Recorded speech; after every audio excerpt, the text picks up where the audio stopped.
Hello there, people of YouTube land. Once again, it is I, the Zombie Messiah. And now that I'm pretty sure everyone has heard about all the controversy that has happened at this year's VidCon. I figured that I'd wait for all the dust to die down before making a video on the topic of Anita Sarkeesian. Now, I don't know if I have actually done a video on Anita Sarkeesian before.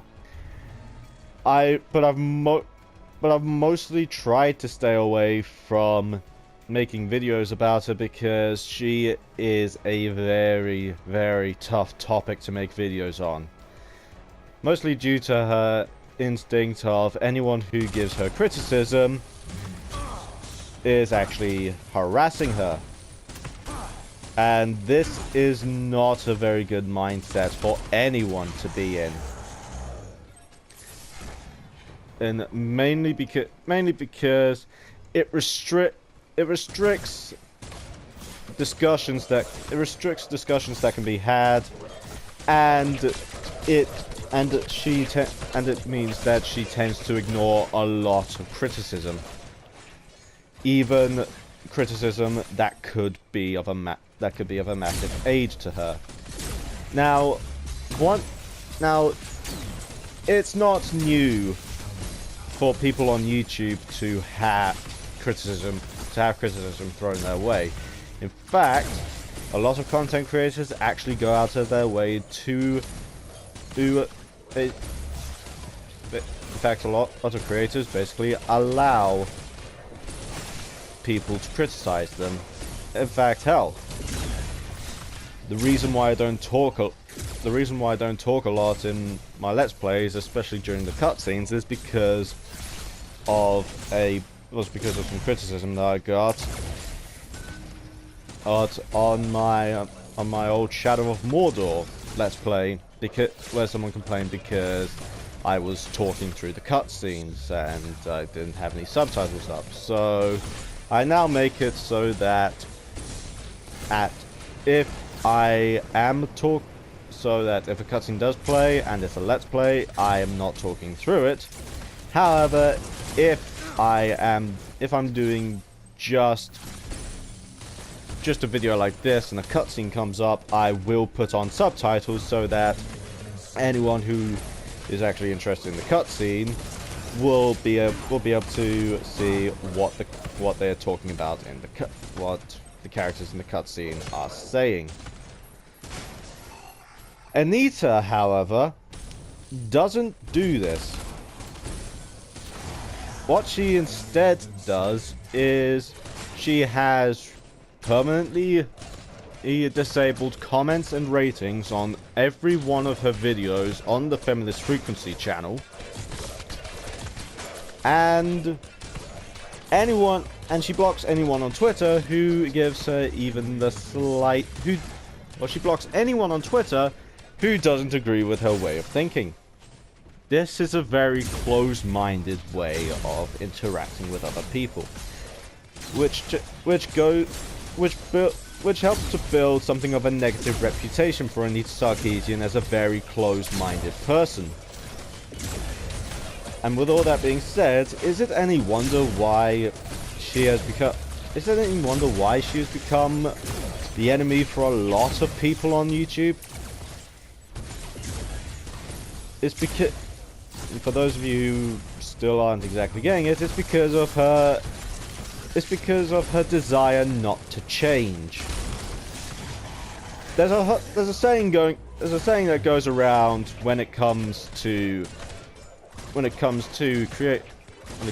creative media and other forms of creativity. If it ain't broke, don't fix it. This means that if something is fine and perfect just the way that it is, then there doesn't really need to be anything that needs to be changed about it.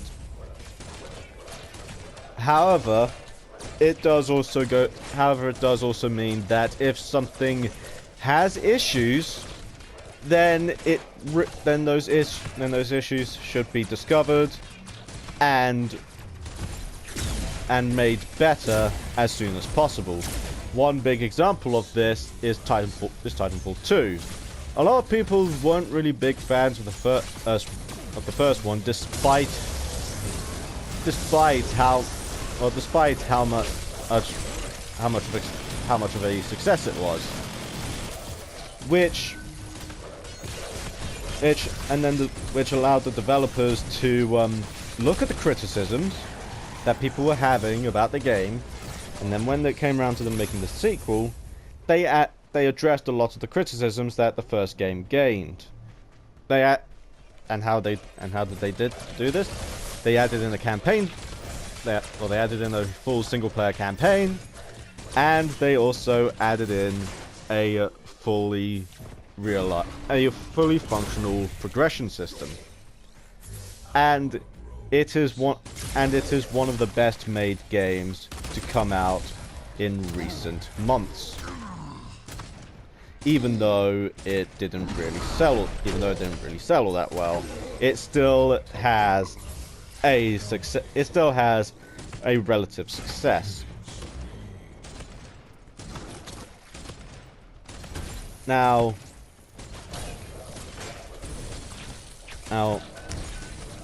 for those of you now since I've been getting off topic, for those of you who don't know who Anita Sarkeesian is, basically she was responsible for an online show called Tropes vs. Women in Video Games, where she attempted to do a noble thing by addressing a lot of the tropes that are used against female characters in video games.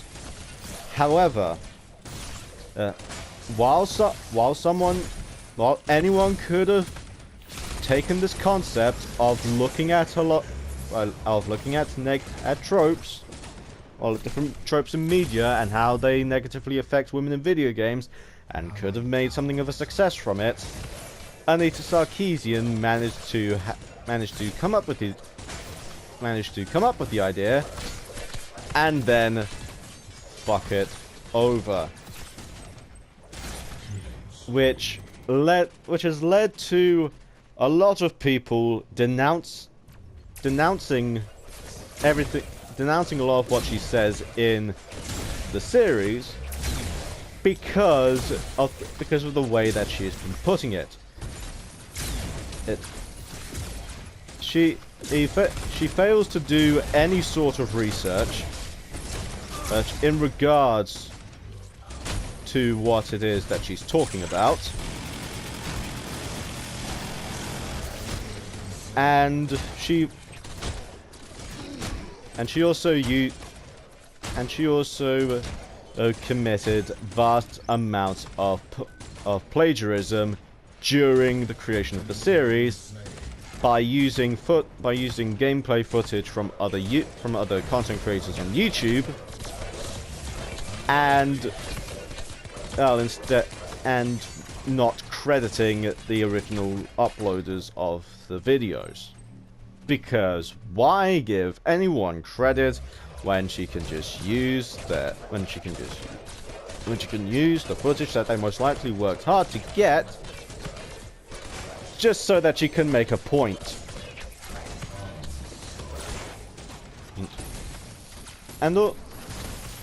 And this also leads to the biggest problem that I personally have with Anita Sarkeesian.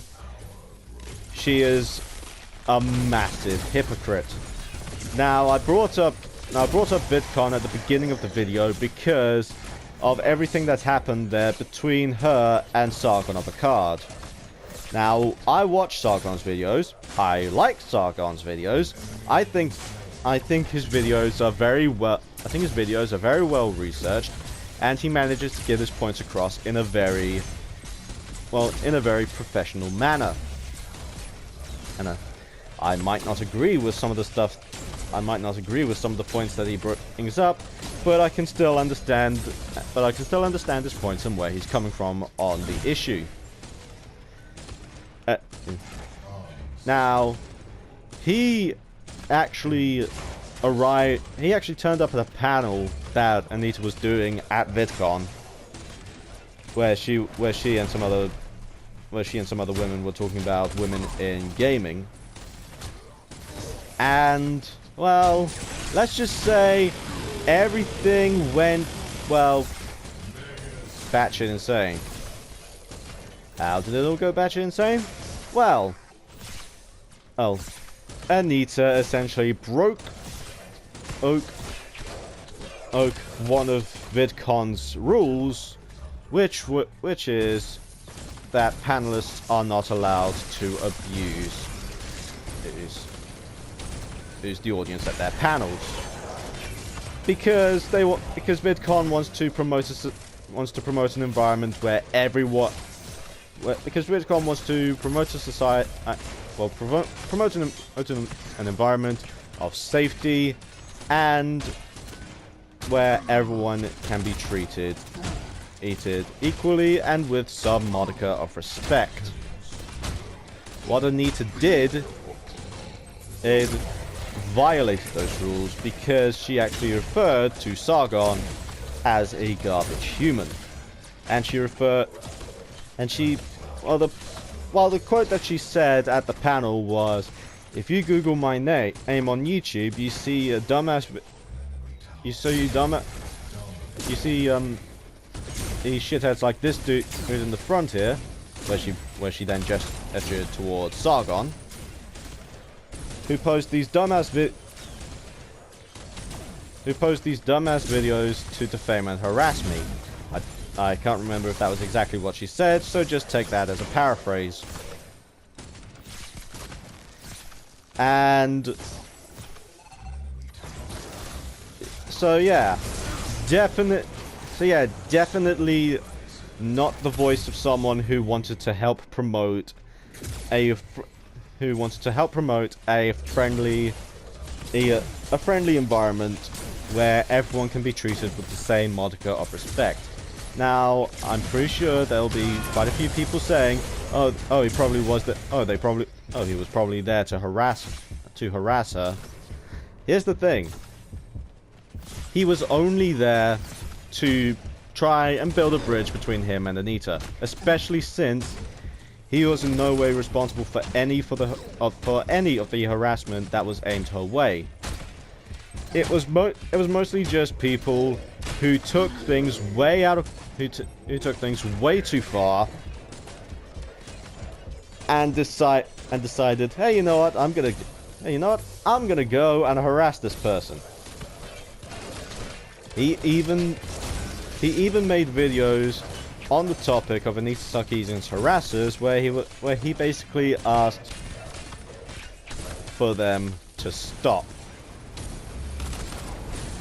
because it just wasn't really worth it. Plus, also, it's just as bad for him as it is for her, considering that Anita could easily use any of the people who had been harassing her and claimed that Sargon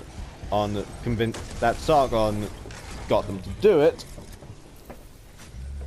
and use them against him to say that this person actually wanted to harass her, which was completely not the case.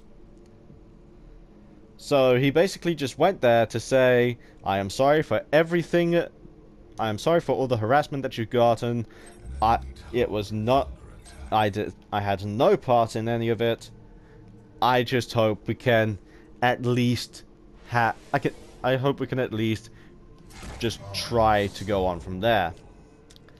However, she didn't have any of it. Instead, what she did was insult him from the platform that she was on, and, well,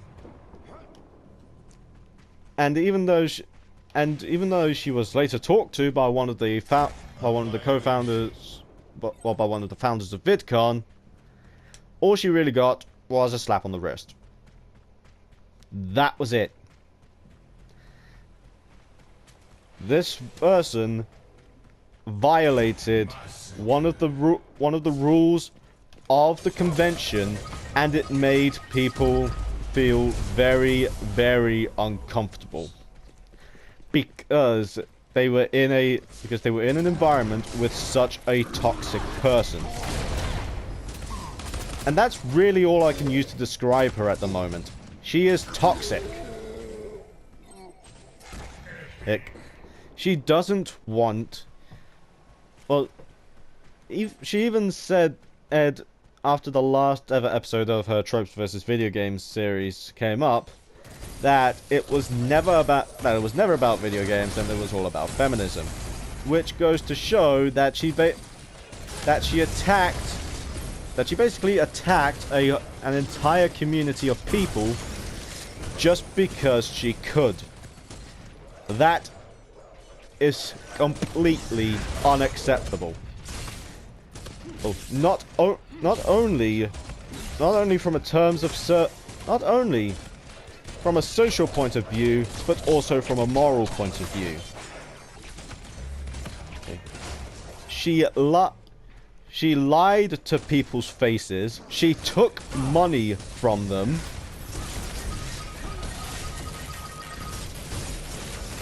And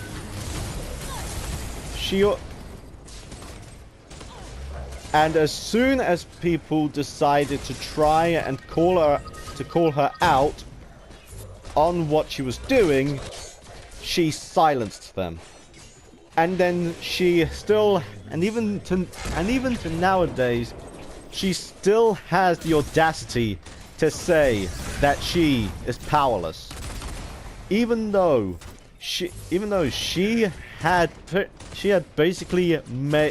silenced a group of people who are already attacked constantly from the general media.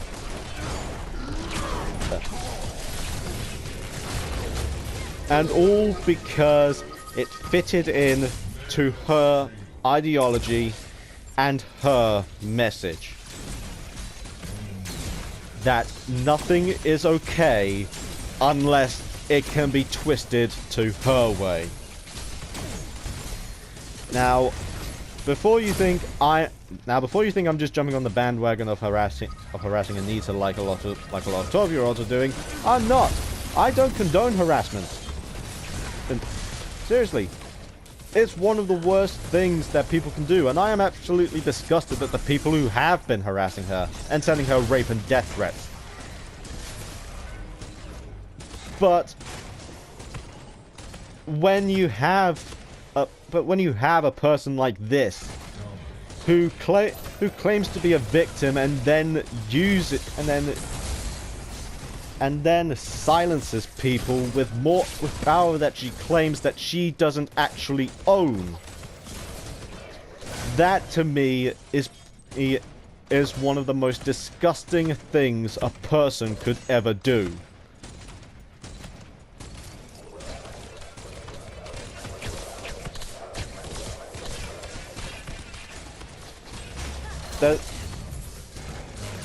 And guess what? It actually paints people who want there to be genuine equality between men and women in a much negative light. Because so basically everything that Anita has done and in her message of it's all for feminism has basically gone part of the way to help fuck over feminism. Yeah, Anita, you helped her. Partially because of you, feminism cannot be taken seriously, which is why more people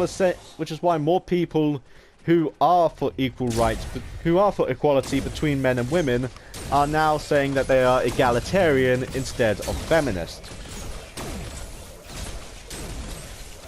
Because everything that you have been saying about media and about video games in particular has very much helped to paint this picture of feminism as not as basically a claw that slices the throats of creative minds, a claw that will slice out the tongue of anyone who has a differing opinion. And the worst part of it, if you just decided to leave, or to not do any of the stuff that you did, feminism might have had a chance to actually have something of a decent reputation. It's not the fault of gamers. It's not the fault of skeptics. It is not the fault of it's partially the fault of anyone who has harassed you, but most of the blame for why no one can take feminism seriously is all because of Anita Sarkeesian. She even goes out of her way to harass other feminists. Her fans will actually go out of their way to attack even people who are on the feminist movement. And if they don't agree with Anita. And for a person who has claimed to face so much harassment and from other people who are in their right minds to be pissed, who are in their right minds to be pissed at her, considering that she's going after something that they absolutely love and adore.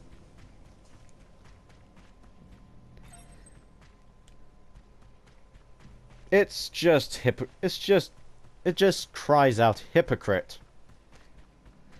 That she won't take responsibility for the harassment that her fans cause, but she expects people who have no control but she expects people that have no control over their fans and do actually say that harassment is a bad thing, and they would love nothing more but for the people that follow them to stop harassing people,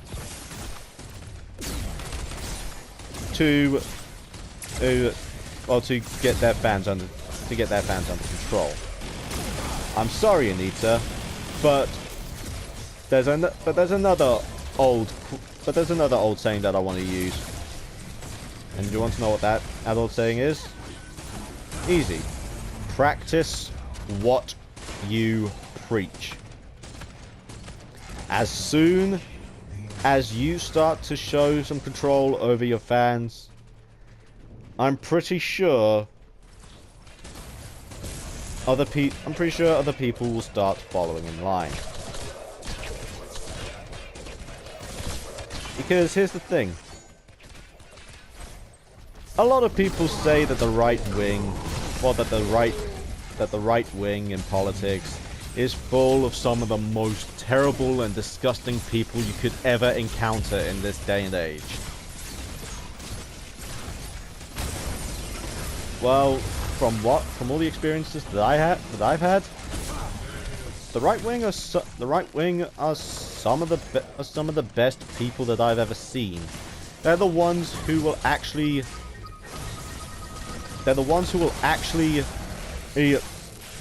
call out on social problems because they just don't want to stand by. Well, because they don't want to stand by and let it be acceptable. In fact, the worst people are the left. Because even though they tend to focus on a lot of problems like the differences in rights between men and women, blacks and whites, gays, well, gay people and straight people and all that, they cause more harm than they prevent. They will actually go out of their way to hurt others. They will go, even, it's not just in America, even in Britain, we are starting to have people who didn't get their way because they wanted Corbyn to be Prime Minister. Yes, they wanted a person that actually advocates for terrorism in number 10.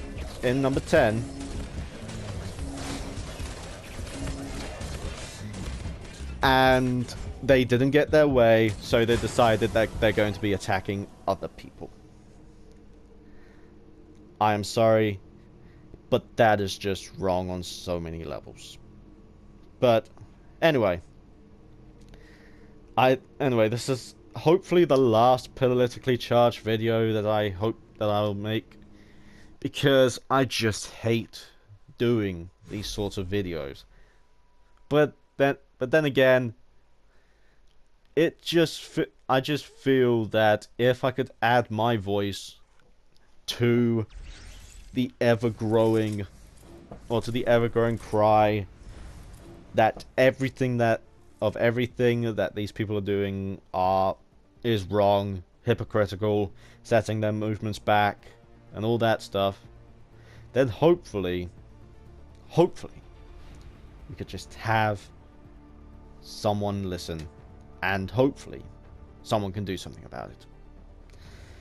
But anyway, that's just my opinion. If you guys liked what you saw, then please be sure to leave a like, comment, and also subscribe. Also, if you guys would help to support me on Patreon, I would heavily appreciate it. And it doesn't have to be much. It can even just be the equivalent of $1. I don't mind. But anyway, it's been the Zombie Messiah, signing out. Have a good one, ladies and gentlemen.